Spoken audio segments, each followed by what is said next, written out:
చేశారు. పార్టీ ఎమ్మెల్యేలు ముఖ్య నేతలతో సమీక్ష నిర్వహించబోతున్నారు. భవిష్యత్ కార్యాచరణపైన కేసీఆర్ కసరత్తు చేస్తున్నారు. ఎంపీలు ఎమ్మెల్యేలతో ఎర్రవెల్లి ఫామ్ హౌస్లో భేటీ కాబోతున్నారు. ప్రభుత్వ వ్యతిరేకతను ప్రజల్లోకి తీసుకెళ్లే అంశాలపైన ఆయన ఈరోజు పార్టీ నాయకులకి కార్యకర్తలకి దిశానిర్దేశం చేసే అవకాశం కనబడుతోంది.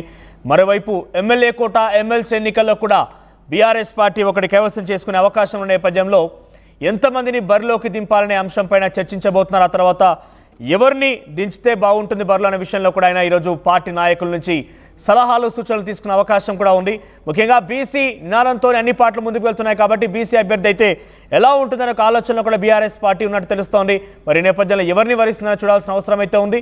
ఇక దాంతో పాటుగా పార్టీ మారిన ఎమ్మెల్యేలు స్థానిక సంస్థల ఎన్నికల్లో అనుసరించాల్సినటువంటి వ్యూహాలపైన కూడా ఆయన దిశానిర్దేశం చేసే అవకాశం ఉంది. పార్టీ సిల్వర్ జూబ్లీ వేడుకలపైన కూడా కీలక నిర్ణయం తీసుకోబోతున్నారు.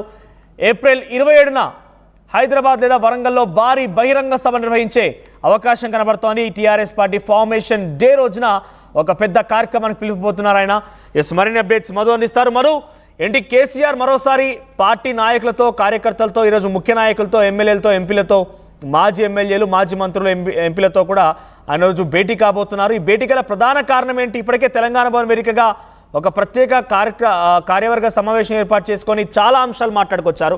మళ్ళీ ఇప్పుడు ఇంతలోనే మరొక భేటీని ఎలా చూడాలి? ఈరోజు ఎటువంటి అంశాలు చర్చకు వచ్చే అవకాశం ఉంది? అంటే పార్టీ సిల్వర్ జూబ్లీ సంబంధించినటువంటి సెలబ్రేషన్స్ ఉన్నాయి. తర్వాత ఏప్రిల్ కి సంబంధించినటువంటి నెలలో భారీ బహిరంగ సభ నిర్వహించాలనేటువంటిది కేసీఆర్ ప్లాన్. గతంలో ఫిబ్రవరి చివరాఖరులో అంటే లాస్ట్ మంత్ చివరి వారంలో భారీ బహిరంగ సభ పెట్టాలనేటువంటి ఆలోచన చేశారు. దాన్ని పోస్ట్ పోన్ చేసుకున్నారు విస్తృత స్థాయి సమావేశాల సందర్భంగా.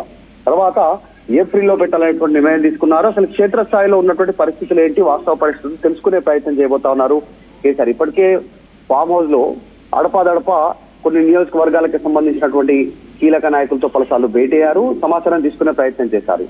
ఈ రోజు మళ్ళీ ఒకసారి పార్టీకి సంబంధించిన ఎమ్మెల్యేలు ముఖ్య నేతలతో ఆయన భవిష్యత్ కార్యాచరణ పైన దృష్టి పెడతా ఉన్నారు. సో త్వరలోనే కేసీఆర్ రానున్నట్టుగా తెలుస్తా ఉంది. క్షేత్రస్థాయిలోకి భారీ బహిరంగ సభ ద్వారా ఆయన రీఎంట్రీ ఇవ్వనున్నట్టుగా తెలుస్తా ఉంది.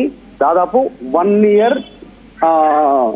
4 months తర్వాత అంటే 14 నెలల తర్వాత ఆయన క్షేత్రస్థాయిలోకి వస్తున్నట్టుగా పార్టీ సంకేతాలు ఇస్తా ఉంది. దీనికి సంబంధించి ఇప్పటికే ఫోటోలు వీడియోలు వైరల్ చేస్తా ఉన్నారు. కేసీఆర్ రానున్నారు అనేటువంటిది ఏప్రిల్ నెలలో భారీ బహిరంగ సభ ద్వారా క్షేత్రస్థాయిలో ప్రజా సమస్యలపైనే పోరాటం చేయడానికి గతంలో ఇచ్చినటువంటి కాంగ్రెస్ ఇచ్చినటువంటి హామీల అమలు కోసం ఒత్తిడి తెచ్చే అవకాశం ఉంది. దాంతో పాటు పార్టీ మారినటువంటి ఎమ్మెల్యేల స్థానాల్లో మిగతా అభ్యర్థులను ఖరారు చేయడము, తర్వాత ప్రత్యామ్నాయంగా పార్టీ బలోపేతం పైన దృష్టి పెట్టేటువంటి అవకాశాలు స్పష్టంగా కనిపిస్తా ఉన్నాయి. సో దాని గురించి కేసీఆర్ ఈరోజు వారితో సలహాలు సూచనలు తీసుకునే అవకాశం ఉంది. రైట్ మధు, అంటే ఇక్కడ ప్లీనరీ ఏర్పాటు కంటే ముందే సిల్వర్ జూబ్లీ ఫంక్షన్స్ చేసుకునేటువంటి కంటే ముందే పార్టీలో కొంత పెను మార్పులు ఉండే అవకాశం ఉంది. వర్కింగ్ ప్రెసిడెంట్ పదవులను పెంచబోతున్నాను, ఆ తర్వాత ప్రక్షాళన చేస్తాను, మహిళా లీడర్ని ఎన్నుకుంటాం, ఇలా రకరకాలుగా మాట్లాడుకొచ్చారు. ఎంతవరకు వచ్చిందనుకోవాలి?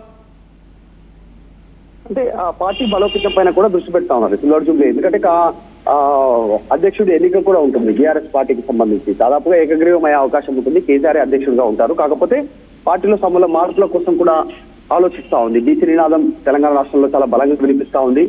అంశానికి సంబంధించి వర్కింగ్ ప్రెసిడెంట్ లో బీసీలకు అవకాశం ఇవ్వాలి, పార్టీలో ప్రాధాన్యత ఇవ్వాలనేటువంటి ఆలోచన చేస్తూ ఫ్యూచర్ లో బీసీ నినాదాన్ని ఏ రకంగా ముందుకు తీసుకెళ్లాలి అనేటువంటిది కూడా చర్చించే అవకాశం ఉంది.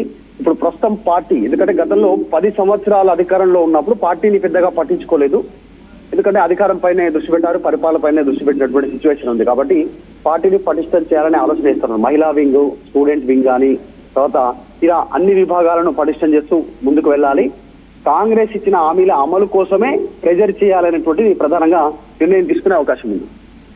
రైట్ మధు, సో ఈరోజు కేసీఆర్ ఫామ్ హౌస్లో బీఆర్ఎస్ పార్టీ కీలక సమావేశం నిర్వహించబోతున్నారు.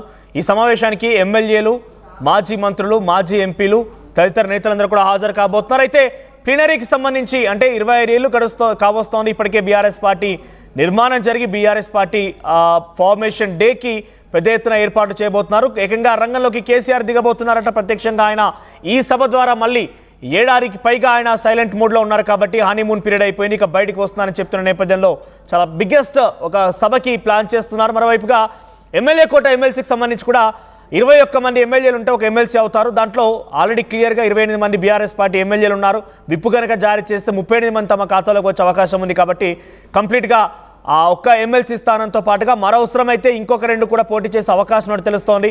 మరి ఎంతమందిని బరిలో నిలిపాలి, ఆయా సామాజిక వర్గాల కూర్పు విషయంలో ఈరోజు పార్టీ నేతల నుంచి సలహా సూచనలు తీసుకునే అవకాశం ఉంది. సో డైరెక్ట్గా కేసీఆర్ రంగంలోకి వస్తే రాజకీయంగా పొలిటికల్ సినారియో కొంత చేంజెస్ వచ్చే అవకాశం ఉంది. సో మీరేమనుకుంటున్నారు? నిజంగా కేసీఆర్ ఇకనైనా బహిరంగంగా ఆయన బయటకు వస్తారా? అంటే ప్రజల్లోకి మళ్ళీ తిరిగి వస్తారా? ఆయన ప్రతిపక్ష నేత పాత్ర